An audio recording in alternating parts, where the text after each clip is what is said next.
ESPE Syndicate kembali menggelar diskusi mingguan virtual. Kali ini mengangkat tema menggagas pondok isolasi mandiri dan gerakan vaksinasi peran organisasi keagamaan melawan COVID-19. Diskusi digelar pada Kamis sore lalu dan berlangsung hingga petang. Wakil Gubernur NTB, Dr. Hajah Siti Rohmi Jalilah menjadi pembicara utama. Hadir pula para tokoh lintas agama, akademisi, tenaga medis, dan para pemangku kepentingan dari berbagai profesi. Memberikan sambutan sebagai pembuka diskusi, founder ESPE Syndicate Sira Prayuna mengatakan pihaknya memang menggagas diskusi ini sebagai bagian dari upaya memastikan sinergitas pemerintah daerah dengan para pemangku kepentingan yang ada di tengah situasi COVID-19 NTB yang terus naik. Kata dia, perhatian ada pada sektor kesehatan dan ekonomi. Namun tidak semua warga NTB saat ini merupakan kelas menengah, sehingga manakala mereka terpapar COVID-19, banyak di antara mereka yang tidak bisa menjalankan isolasi mandiri secara memadai. Karena mereka yang terinfeksi COVID-19 butuh alat, butuh obat, butuh asupan yang baik, termasuk multivitamin. Hal inilah yang kemudian kita butuhkan bagaimana peran para organisasi kemasyarakatan, hampir semua lokasi-lokasi pondok juga tempat maupun rumah-rumah peribadatan lainnya itu bisa dimaksimalkan dalam kerangka untuk melakukan treatment terhadap masyarakat yang kena COVID. Sementara itu, Wakil Gubernur NTB Dr. Hajah Siti Rohmi Jalilah menyampaikan pemaparan. Wakil Gubernur menjelaskan keterisian tempat tidur ruang perawatan intensif pasien COVID-19 di seluruh rumah sakit di Kota Mataram kini mencapai 81%, sementara kondisi lebih buruk lagi di Lombok Barat. Seluruh rumah sakit di Lombok Barat, ruang ICU pasien COVID-19 kini sudah terisi 90%. Wakil Gubernur menjelaskan, di tengah kondisi seperti ini, NTB sedang tidak punya pilihan. NTB harus memutuskan untuk hidup aman, tapi tetap produktif. Karena itu, mutlak bagi seluruh masyarakat di NTB untuk hidup dengan mengedepankan protokol kesehatan. Sehingga memang kita harus hidup dengan protokol kesehatan. Tidak ada pilihan lain. Kalau kita tidak mau hidup dengan protokol kesehatan, maka tentunya kita akan kolaps ya. Jadi ini pilihan yang tidak bisa memilih. Kita harus hidup aman dan produktif. Memang kata dia, kondisi COVID-19 di NTB terkendali, namun harus diakui akhir-akhir ini jumlah kasus memang terus melonjak. Kemarin kasus harian di NTB kembali di atas 200 orang. Ditegaskannya, penanganan COVID-19 akan terlalu berat jika diserahkan sepenuhnya pada pemerintah sendiri. Karena itu, Wakil Gubernur menegaskan seluruh komponen di NTB butuh kerjasama.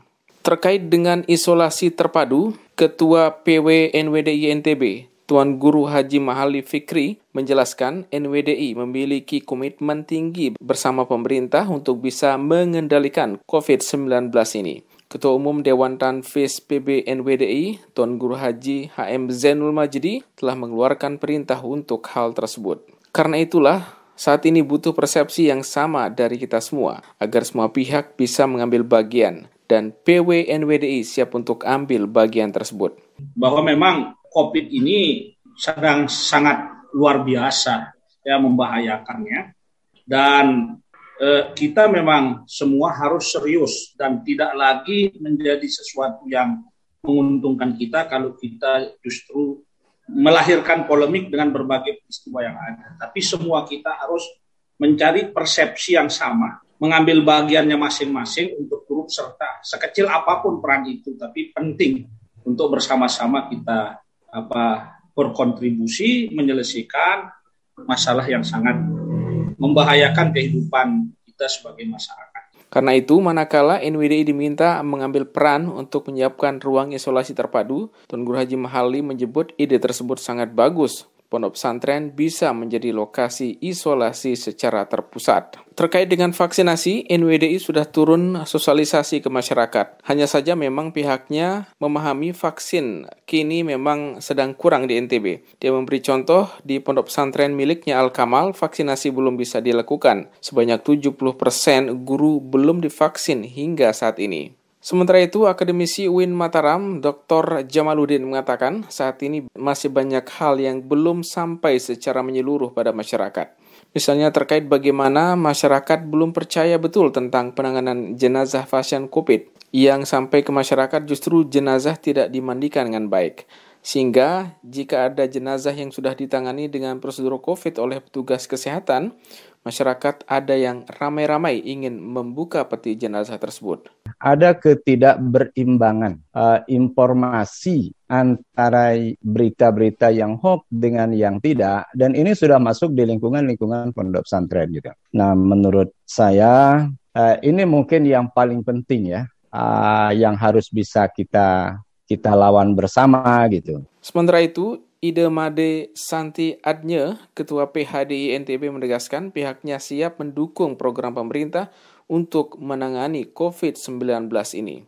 Kolaborasi ya dengan lembaga-lembaga umat Hindu seperti WHDI ya, singkatan daripada Wanita Hindu Dharma Indonesia, kemudian KM HDI, kemudian Kesatuan Mahasiswa Hindu Dharma Indonesia, kemudian Prajaniti dan lain-lain untuk sosialisasi vaksin dan berupaya memberikan pemahaman kepada masyarakat atau umat Hindu agar tetap taat mengikuti prokes pada setiap kegiatan masyarakat dan mendukung pemerintah dalam mensukseskan PPKM. Terkait dengan fasilitas isolasi secara terpusat, dia menyampaikan gagasan untuk memanfaatkan lahan-lahan yang dimiliki pura-pura besar di NTB. Lahan-lahan itu berada pada posisi yang strategis, memiliki akses dan bisa dijangkau. Ada jaringan listrik juga, hanya saja di atasnya butuh dibangun tempat semi permanen, yang tentu bisa dibangun oleh pemerintah untuk menjalani pusat isolasi. Lahan ini juga berada di daerah yang sangat alami, memiliki udara yang bersih sehingga sangat bagus untuk meningkatkan imun. Namun untuk mewujudkan hal ini, kata dia, butuh komunikasi antara pemerintah dengan Parisade dan juga